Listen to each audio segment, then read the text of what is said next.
废话少说，开始吧！只会躲吗？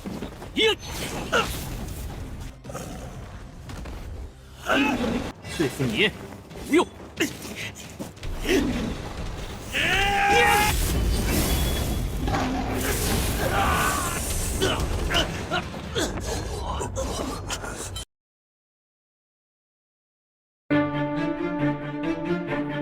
Oke guys, berjumpa lagi di channel Ruang Movies. Gimana kabar kalian nih? Semoga selalu dalam keadaan sehat ya, agar bisa mengawal Donghua yang akan Mimin rangkum kali ini.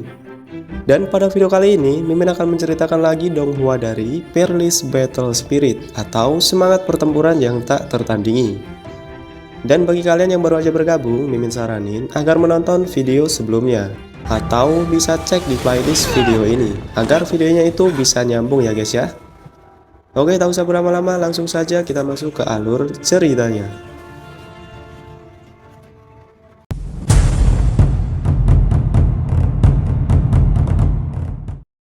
Kilas balik untuk episode sebelumnya, yang dimana setelah petualangan dilalui Qinan di Pegunungan Longhu, dan dia juga sempat melakukan sebuah pertarungan dengan seorang putri keluarga Pang.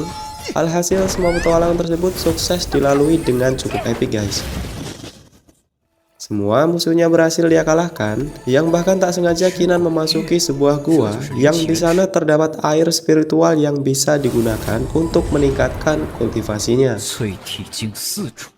Dan yang lebih penting lagi, yaitu situasi di keluarga Qin yang sedang kacau akibat ayah Qinan yang berniat memberikan pil sebanyak 500 butir kepada Qinan. Jelas niatan tersebut membuat kegaduhan di keluarga Qin, terutama ayah dari si Cangkong yang menentangnya. Dia merasa patriark keluarga Qin lebih mementingkan keluarga sendiri daripada kesejahteraan keluarga Qin. Oleh karena itu, ia bahkan sampai menyarankan kepada para tetua di sana agar patriark keluarga Qin ini segera diganti dengan patriark yang baru. Seketika saja, situasi pun menjadi semakin mencekam. Hingga pada akhirnya, Qinan pun datang ke dalam pertemuan keluarga Qin dengan menghancurkan pintu di sana. Qinan sangat marah guys, karena semua tetua malah setuju dengan usulan ayah si Cangkong yang ingin menggulingkan ayahnya dari jabatan sebagai patriark keluarga Qin. Jadinya dengan begitu marah, dia pun kemudian menantang si Cangkong untuk berduel saja, yang dimana jika dia menang, maka semua orang tidaklah berhak untuk menempati posisi ayahnya saat ini. Alhasil tantangan tersebut pun disetujui, dan dengan inilah keduanya pun bersiap dan pergi ke arena pertarungan. Semua orang menantikan pertarungan ini, yang bahkan tak sedikit dari mereka yang sudah mengira jika pertarungan ini akan dimenangkan oleh si Cangkong. Itu karena mereka mengetahui kalau Qinan ini merupakan seorang sampah yang hanya berada di level 1. Bisa dilihat, semua orang di sana banyak sekali yang meremehkan Qinan guys. Yang bahkan, banyak dari mereka yakin hari ini juga Qin Tian akan turun tahta dari patriark keluarga Qin. Namun meski begitu, sang ayah tetaplah bangga dan percaya. Anaknya ini memiliki keberanian yang begitu besar. Dia yakin dan mulai memotivasi anaknya agar keluarga Qin tidak boleh jatuh ke tangan yang salah. Dengan pede, Qinan mengiyakannya dan meminta ayahnya agar tidak perlu khawatir. Serahkan saja semuanya kepadanya. Di sisi lain, seorang tetua menyayangkan tindakan dari Qinan yang terlalu percaya diri. Itu karena mereka tahu kekuatan dari si Cangkong yang sudah berada di level keempat, sementara Qinan hanya berada di level 1. Dan mereka mengira sebuah hal yang mustahil jikalau Qinan mampu mengalahkannya. Kemudian di arena pertarungan, si Cangkong mulai berteriak dan meremehkan Qinan guys. Menurutnya, pertarungan ini sudah pasti dimenangkan olehnya. Jadinya, dia meminta agar si Qinan menyerah saja. Tapi jelas Qinan tidak terima. Dan dia pun meminta si Cangkong agar tidak basa-basi lagi dan segera berduel saja. Si Cangkong tertawa dengan keras dan langsunglah dia pun mengeluarkan kekuatannya dan mulai menerjang ke arahnya. Dengan pede, serangannya akan dengan mudah akan mengalahkan Qinan. Tapi semua serangannya berhasil dihindari dengan begitu mudah. Beberapa kali si Cangkong menyerangnya, namun Qinan mampu untuk menghindarinya. membuat si Cangkong menjadi murka dan meningkatkan kekuatan serangannya sampai pada akhirnya kedua kekuatan itu pun beradu dan keduanya pun terpental. Sontak saja situasi tersebut di luar perkiraan dari semua orang. Awalnya semua orang sudah mengira kalau si Cangkong akan mengalahkan Kinan dengan satu serangan saja. Tapi ini sudah lebih dari 5 kali serangan, tapi Kinan belumlah kalah, yang bahkan di atas arena mereka berdua seperti berimbang. Semua orang sungguh kaget dengan kekuatan Kinan yang mampu mengimbangi si Cangkong.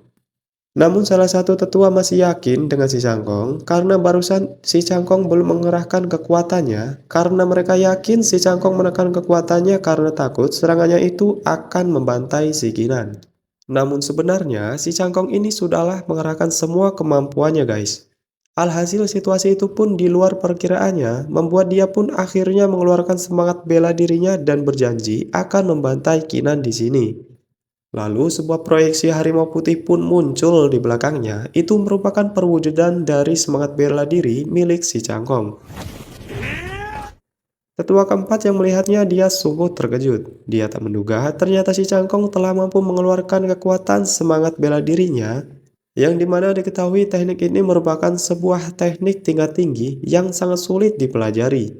Para tetua lain juga mengagumi kejeniusan dari si Cangkong yang benar-benar mampu mempelajari teknik harimau putih hanya dalam waktu yang singkat.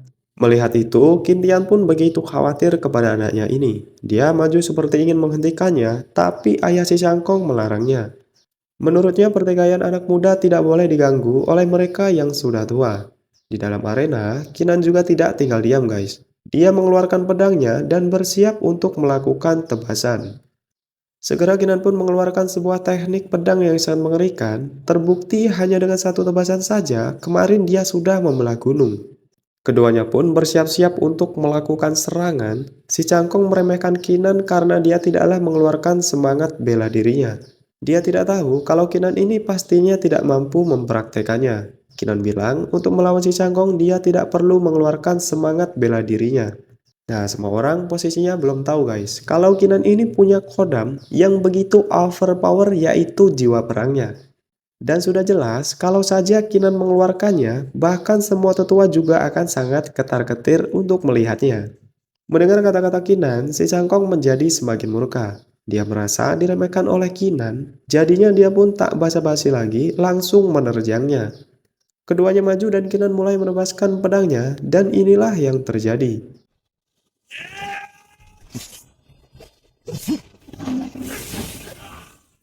Dengan hanya satu kali tebasan saja, si Cangkong auto terbental keluar arena dan berakhir kalah.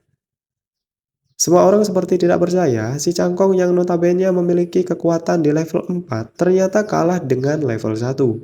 Bahkan semangat bela diri yang barusan dipuji semua orang seketika menghilang ditebas oleh Kinan. Jelas kekuatan Kinan membuat semua orang membuka mata. Bagaimana bisa Kinan yang dianggap sampah kini telah berubah menjadi sosok yang menakutkan. Sang ayah yang melihatnya, dia menjadi sangat bangga. Dia penasaran langsung menanyakan tingkat kekuatan Kinan saat ini. Dengan lantang, Kinan telah mendapatkan sebuah pengalaman saat berada di pegunungan Longhu.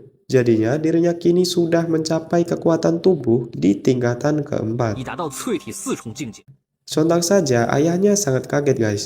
Itu karena sebelum pergi ke hutan Longhu, dia tahu kalau anaknya masih berada di penempaan tubuh level pertama, tapi sekarang kekuatan Kinan telah meningkat hingga ke tingkat 4.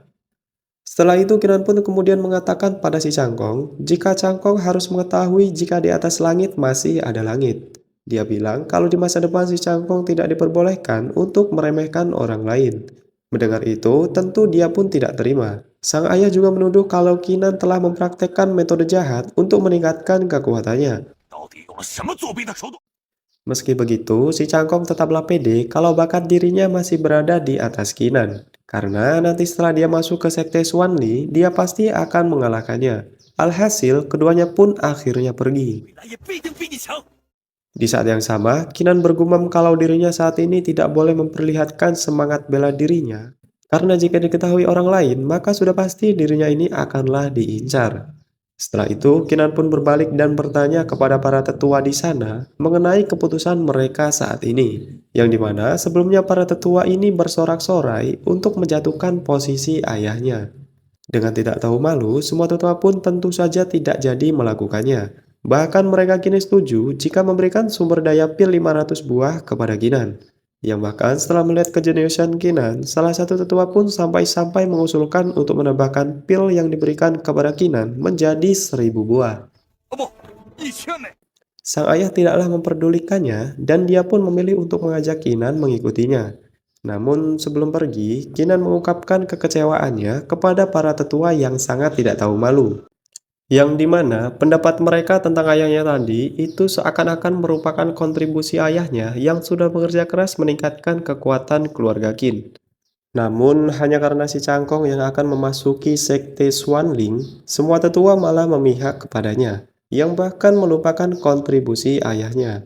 Dengan begitu, Kinan merasa malu dengan para tetua keluarga Qin yang tidak layak lagi untuk diperjuangkan. Mendengar nasihat tersebut, semua tetua di sana terdiam, tidak ada satupun yang berbicara. Shin lalu berpindah di keluarga Pang dan terlihat ada seseorang pemuda yang kini menemui patriark keluarga Pang. Dia menanyakan tindakan ayahnya yang kini menyuap seseorang untuk menghancurkan keluarga Qin. Tentu tindakan tersebut ia lakukan karena dirinya ingin menghancurkan keluarga Qin secara menyeluruh. Mendengar itu, pemuda itu pun lantas setuju dan bahkan dia berjanji akan membantu ayahnya dengan mengalahkan semua kandidat keluarga Qin dalam kompetisi sekte Xuanling. Mendengar itu, sang ayah pun sangatlah bangga guys. Dia juga menanyakan keberadaan dari Pang Shuer. Dengan pede, Bai Hang pun bilang jika Pang Shuer sedang bersenang-senang dan dia akan segera meminta pengawalnya untuk mencari dirinya. 我马上派人去找他。 Shin berpindah di kediaman Kinan. Di sana Pamanti begitu malu kepada Kinan, yang bahkan dia meminta maaf atas tindakan sebelumnya yang meremehkannya. Kinan tentulah tidak keberatan sama sekali. Dia lebih memilih untuk segera menyerap semua pil pemberian ayahnya. Dan langsung saja, Kinan pun mulai menyerap semua pil itu ke dalam tubuh sang prajurit perang sekuat apakah nanti kekuatannya. Karena menurutnya, dengan 500 pil merupakan jumlah yang sungguh sangat fantastis guys. Dan tiba-tiba cerita pun bersambung. Lalu bagaimanakah kelanjutan ceritanya? Jika penasaran maka tunggu saja kelanjutan ceritanya yang akan Mimin upload sesegera mungkin. Oke lah, karena ceritanya sudah selesai, maka Mimin di sini pamit undur diri. Sampai jumpa di video selanjutnya.